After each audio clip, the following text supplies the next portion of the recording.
नमस्कार. आचार्य 90 FM वर सर्वांचे मनपूर्वक स्वागत. श्यामची आई या पुस्तकातील कथाचे वाचन करत आहोत आपण. आणि आज मी राधिका देसाई तीर्थयात्रार्थ पलायन ही कथा सादर करीत आहे. आता तीर्थयात्रार्थ पलायन म्हणजे काय? तर तीर्थयात्रा म्हणजे पवित्र स्थळांना आपण भेट देतो, त्याला तीर्थयात्रा म्हणतात. आणि पलायन म्हणजे पळून जाणं, कोणालाही न सांगता पळून जाणं. आता हे साने गुरुजी आहेत, हे तुमच्या आमच्यासारखे छोटेसे 10-11 वर्षाचे असतानाची ही गोष्ट आहे. आणि त्यांनी हट्ट केला आपल्या आईकडे आणि पळून गेले. तर त्यांना कोणत्या कोणत्या परिणामांना सामोरं जावं लागलं ते आपण या कथेतून बघणार आहोत. पण एकच सांगते, पळून जाणं, पलायन करणं हे कधीही वाईटच असतं. तेव्हा आता आपण ही कथा सुरू करूया. बघा, आवडते का? तीर्थयात्रार्थ पलायन. सिंहस्थात नाशिकला व कन्यागत वाईला मोठी पर्वणी येते.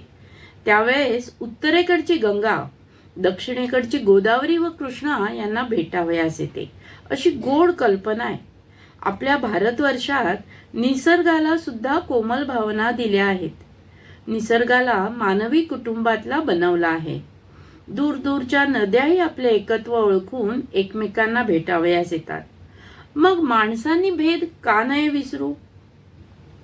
हा महाराष्ट्रीय व हा गुजराती, हा बंगाली व हा मद्रासी, हा पंजाबी व हा परदेशी, असे प्रांतिक भेद आपण व्यवहारात किती आणतो. परंतु आपल्या थोर पूर्वजांनी सर्व भारताचे ऐक्य नाना रीतींनी आपल्या मनावर ठसवण्याचे प्रयत्न केले आहेत. स्वतःचे स्वतंत्र अस्तित्व राखूनही मधुर मिलन करता येतं. गंगा सागराला मिळालेली आहे व तिला स्वतंत्र अस्तित्वही आहे. भेदात अभेद पाहणे ही पूर्वजांची थोर दृष्टी होती. त्यावर्षी कन्यागत असल्यामुळे वाईला हजारो स्त्री पुरुष येत जात होते. आमचा लहानसा पालगड गाव वाईपासून किती दूर, परंतु आमच्या गावाहून बैलगाड्या करून कितीतरी लोक जात होते. माझे एक चुलत आजोबा म्हणजे माझ्या आईचे चुलते, त्यांच्या पत्नी व इतर गावातील बरीच मंडळी जाण्याचे ठरत होते. चांगल्या 10-12 गाड्या एकदम निघणार होत्या. पालगड ते खेड व खेड ते चिपळूण असे मुक्काम करीत त्या गाड्या जाणार होत्या. वाटेत रानात उतरावे, नदीकाठी मुक्काम करावा, पिठले भात करावा, जेवावे व पुढे जावे, असे करीत मंडळी जाणार होती. अशा प्रवासात खूप मज्जा येते. मोटारीने धावपळ करीत जाण्यात आपण सृष्टीशी एकरूप होत नाही. सृष्टी माईजवळ 1 मिनिट उभे राहावे व जावे, त्यात काय आनंद. आईच्या मांडीवर लोळावे, तिच्याजवळ बसावे, खेळावे व यातील सुख त्याचे वर्णन का करता येईल. निसर्ग ही आपली माताच. त्या मातेला भरभर पाहण्यात काय अर्थ. तिच्याजवळ घटका घटका राहूया. या बैलगाड्यांच्या प्रवासात फार मौज असते. रात्रीच्या वेळी तर फारच आनंद, शांत वेळ असते. झाडांमधून वरचे तारे व चंद्र मधून मधून डोकावत असतात. बैलांच्या गळ्यातील घंटांचा आवाज रात्रीच्या वेळी किती गोड वाटतो. आणि मध्येच एखादा वाघ रस्त्यात दिसावा, त्याचे ते आगीसारखे ताऱ्यांसारखे डोळे. हाकारे करावे व वाघ पुन्हा जंगलात शिरावा. त्या बैलगाड्यांच्या प्रवासात हे सारे अनुभव मिळत असतात. लहानपणी माझ्या ठिकाणी भक्ती फार असल्यामुळे मलाही वाटलं की आपणही वाईस त्या सर्वांबरोबर जावे. मी आईच्या पाठीमागे लागलो होतो, परंतु माझे कोणी ऐकेना. मला फार वाईट वाटलं. मी आईला म्हटलं, आई जाऊ दे ना मला, मी वाटेत हट्ट करणार नाही, खोल पाण्यात जाणार नाही. तात्या सांगतील तसं वागे, भाऊंना सांग ना, म्हणजे ते नाही म्हणणार नाहीत. आई, त्या पोथीत स्नानाचे महत्व आहे म्हणून मी माघ स्नान, कार्तिक स्नान सारी केली. मला गंगेचे स्नान करून येऊ दे. तुझा मुलगा पुण्यवान नको का व्हायला? आई म्हणाली, श्याम, अरे आजच्याने काय झाले, तू पुढे मोठा हो व जा गंगा गोदांना भेटायला. आज आपण गरीब आहोत, नाही म्हटलं तरी 5-6 रुपये तुझ्याकरता द्यावे लागतील. कुठून आणायचे बाळ पैसे? आईबापांची आज्ञा हीच तुझी कृष्णा, हीच गंगा. पुंडलिक आईबापांचे पाय सोडून समोर देव आला तरी उठला नाही. तो त्यांचे पाय चेपीत बसला. खरं ना? परंतु मी म्हटलं, आई, ध्रुवा तर आईबापांना सोडून गेला. पुराणात दोन्ही प्रकार आहेत. आई, पुढचं कोणी पाहिलंय? चांगले करावयाचे मनात आले की लगेच करावे, त्याला वेळ बघत बसू नये, असे ते सत्यनारायणाच्या कथेत नाही का? आई, जाऊ का? तात्यांना सांगितलं तर ते मला फुक्कट सुद्धा नेतील. ते का पैसे मागतील? आई म्हणाली, अरे, ते पैसे घेणार नाही, हा त्यांचा मोठेपणा. परंतु असे आपण ओशाळवाने जावे का? दुसऱ्यावर बोजा घालावा का? दुसऱ्यांच्या जीवावर देवाची पूजा नाही करता येत. दुसऱ्यांनी लावलेल्या व वाढवलेल्या फुलझाडांची फुले तोडून देवाला वाहण्यात काय रे स्वारस्य? स्वतंत्र श्रमावे, स्वतः मिळवावे व देवाला अर्पण करावे. जायचे असेल तर पायी जा, आहे ताकद? मी म्हटलं, आई, मी दमून जाईन. 6 कोस चालेन, परंतु पुढे आणि गाड्या पुढे निघून जातील मला सोबत. मला भीती वाटेल आणि गाड्यांबरोबरच चालत जाणे म्हणजे त्यांना लाजवणे. ते मग मला गाडीत घेतीलच. त्यांना तर मी पायी येत आहे हे कळता कामा नये. परंतु त्यांची सोबत तर हवी. आणि पुन्हा इतके 40-50 कोस माझ्याच्याने चालवेल तरी कसे? आई म्हणाली, ध्रुवाच्या गप्पात सांग. ध्रुवाला भीती वाटली नाही हो. जो देवाकडे जावयास निघाला त्याला कोणाची आली भीती? साप, वाघ त्याला मार्ग दाखवतील, खाणार नाहीत. तो दमून जर रस्त्यावर झोपला व त्याच्यावर तोंडावर उन्हाचा कवडसा पडला तर साप त्याच्यावर फणा धरील. त्याला तहान लागली तर पक्षी चोचीतून पाणी आणून त्याच्या तोंडात घालतील. त्याला भूक लागली तर गाय माऊली येऊन त्याच्या तोंडात दुधाची धार सोडील. देवाकडे जो जावयास निघाला त्याला मित्र, सारे सखे, त्याचे सारे गडी, सारे सहाय्य करणारे. आहे का ध्रुवाची श्रद्धा, त्याचा तो भाव? वेडा, हे काय रडावयास काय झाले? अरे, आपण लहान माणसं, अजून तू लहान आहेस आणि आपण गरीब आहोत. वेडा हट्ट घेऊ नकोस. मला खूप वाईट वाटलं. उजाडत्या पहाटे यात्रेची सारी मंडळी निघणार होती. गाड्यांच्या पाठोपाठ त्यांना न दिसू अशा रीतीने आपण जावे असे मनात येत होते. आपण दमू, थकू, आपणास भूक लागेल, खायला काय? नाना शंका मनात येत होत्या. पाणी प्यावे व झाडाचा पाला ओरबाडून खावा. बकरी पानांवर जगते, आपण जगू. चिंचेची, करवंदीची कोवळी पाने खाऊ, असं मनात योजत होतो. रात्री विचार करता करता केव्हा झोप लागली ते कळलंही नाही. मी उठलो तेव्हा साऱ्या गाड्या निघून गेल्या होत्या. त्या दिवशी शनिवार होता, शाळा होतीच. मी पटकन परसाकडे तोंड धुणे आटपले, झटपट आंघोळ केली, संध्या केली, नमस्कार घातले, तुळशीलाही पाणी घातले. पाटी दप्तर घेऊन मी शाळेत जावयास निघालो. आई म्हणाली, अरे, इतकी घाई का?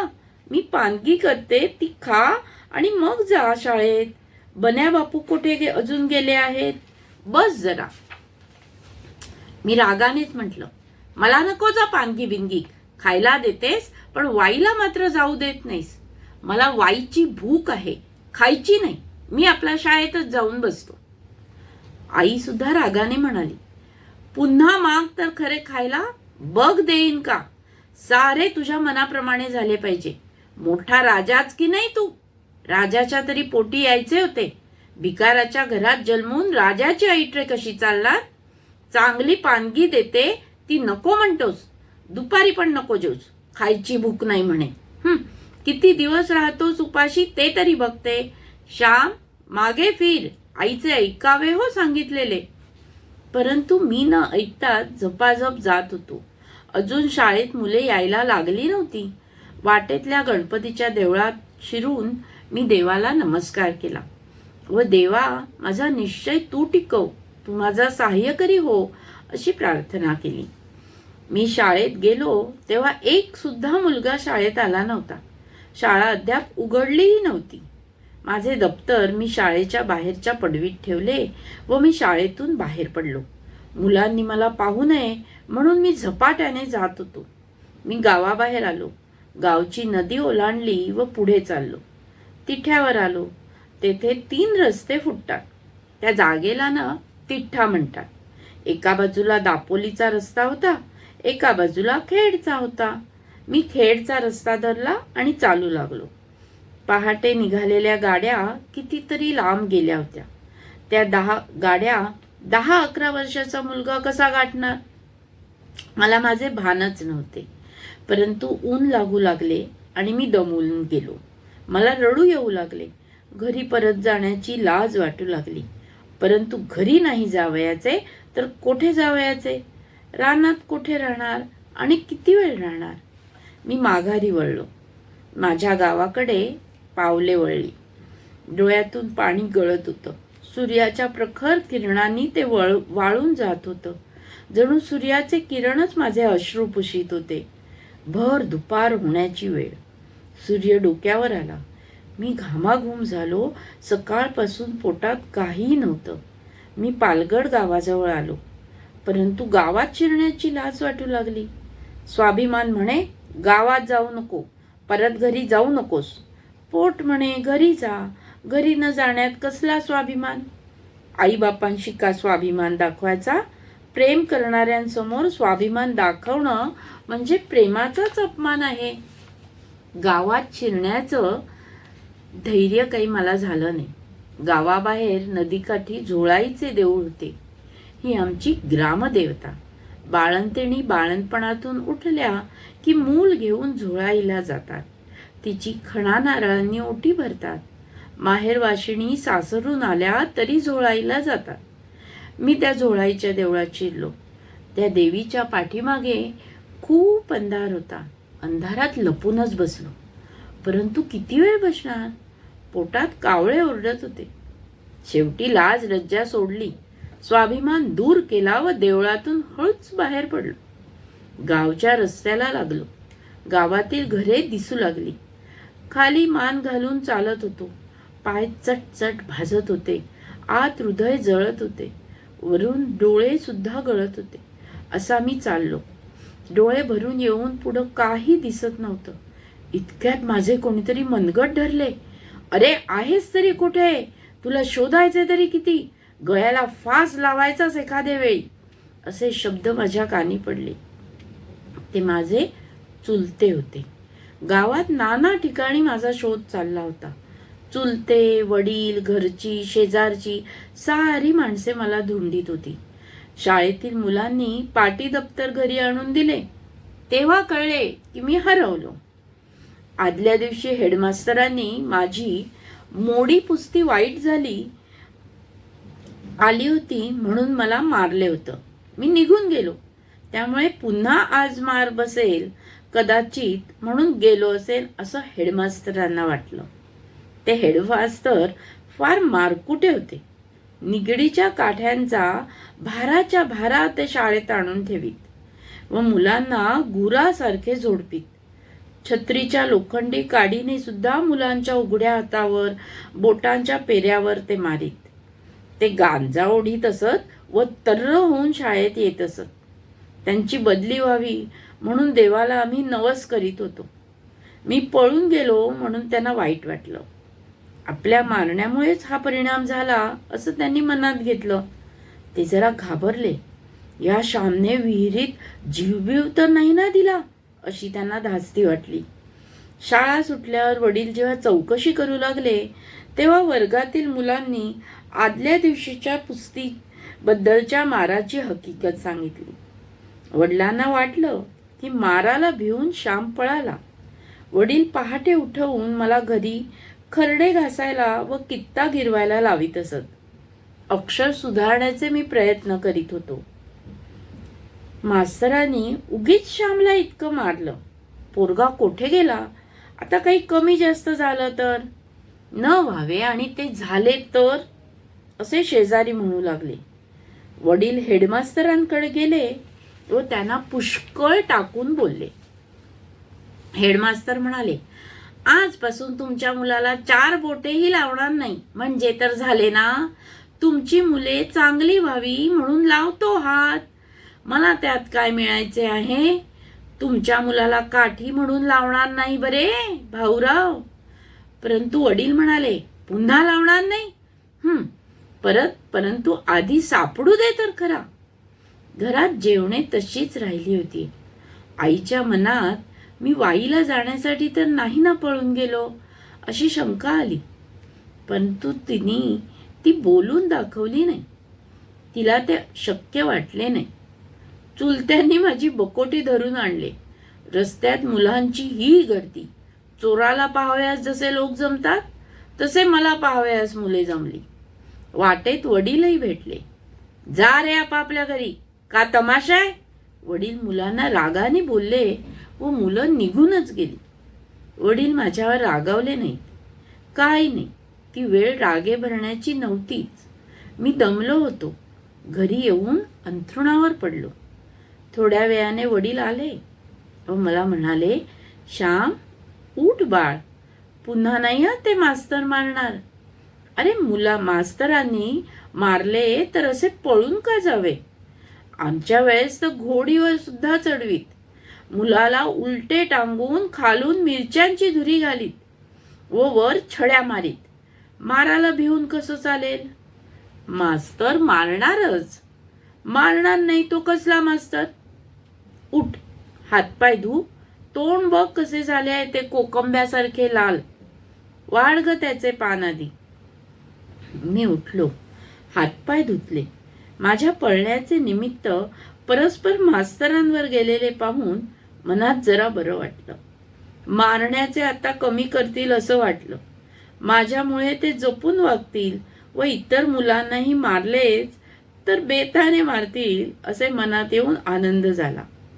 इतर मुलांवर मी केवढा उपकार केला असं वाटलं.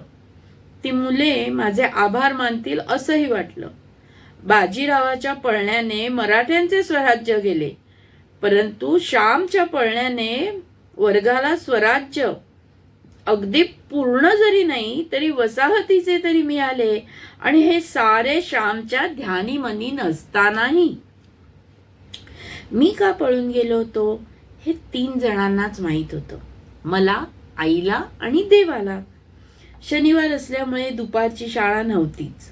मी जेवून पुन्हा निजलो. खूप दमलो होतो व ऊनही सडकून लागले होते. 3 सांज होऊन दिवे लागण्याची वेळ झाली तरी मी झोपलेलाच होतो. आई माझ्या अंथरुणाजवळ आली आणि ती माझ्याजवळ बसली. तिने माझ्या कपाळाला हात लावून पाहिलं. तिने मला हाक मारली, श्याम. मी डोळे उघडले. आईने अंगावर हात ठेवला होता.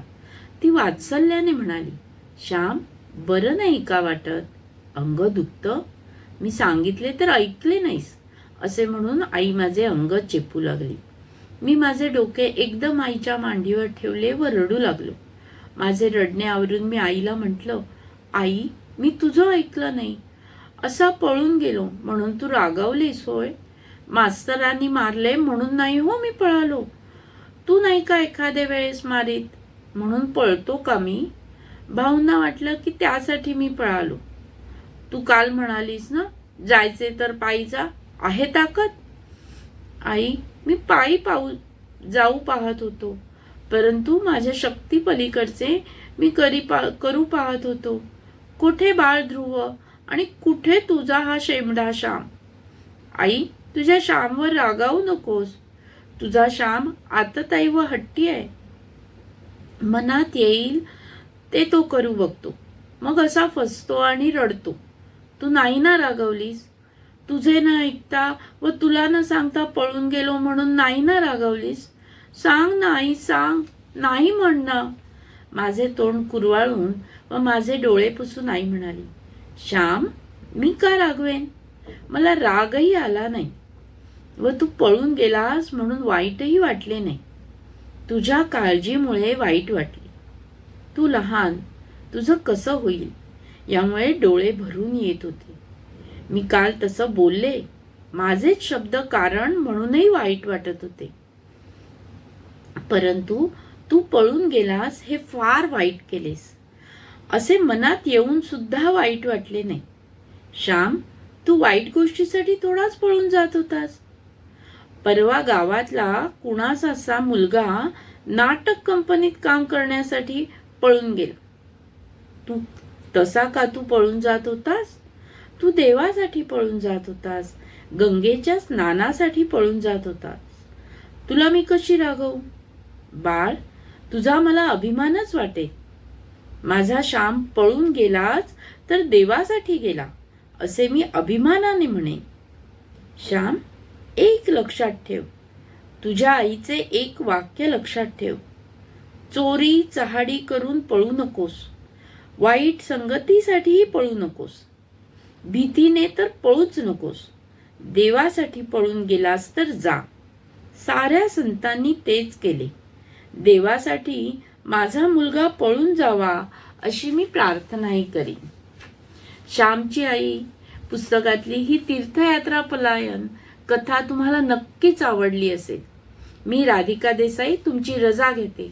तुम्ही ऐकत रहा आचार्य 90 FM, युअर ओन रेडिओ.